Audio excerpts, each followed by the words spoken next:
A distant beam of sunlight stretches across space. A tiny point begins to glow on the ground. A stickman notices something unusual in the sky. A blinding flash forms for a split second. Air ripples. Something massive is coming.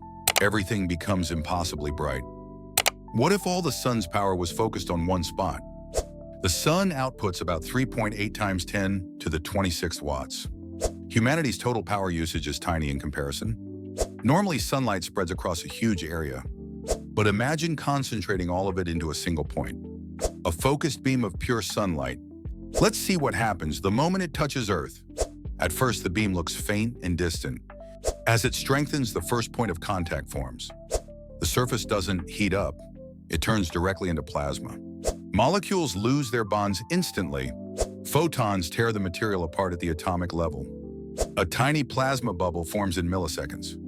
A burst of steam flashes outward. The ground erupts into a pillar of rising plasma. Within a full second, the crater expands violently. Air rushes inward, then explodes outward as a shockwave. The beam drills downward, vaporizing rock faster than it can collapse. A vertical pillar of plasma rises tens of kilometers into the sky. The atmosphere glows like a miniature sun is forming on Earth. Temperatures reach millions of degrees. This is no longer a surface event, it is a planetary one. Within a minute, the beam digs kilometers into the crust. Rock doesn't melt. It becomes a rising fountain of plasma. The surrounding ground softens and collapses inward. Any nearby water flashes into steam instantly. Superheated steam expands faster than sound. A glowing column of air forms a permanent opening in the atmosphere. From orbit, it looks like a white hole carved into the planet. Earth's surface can no longer behave like a solid planet. The beam reaches the upper mantle within seconds. Molten rock surges upward under enormous pressure. The crust fractures around the impact zone. After an hour, the beam has drilled straight into the mantle. Billions of tons of molten rock are pushed upward every second.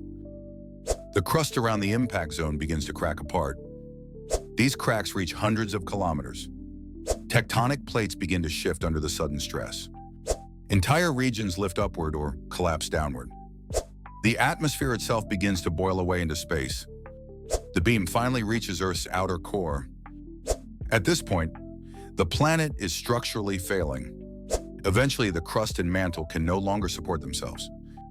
The planet fractures into expanding clouds of molten rock. The beam passes straight through the core and shoots out the far side like a cosmic drill.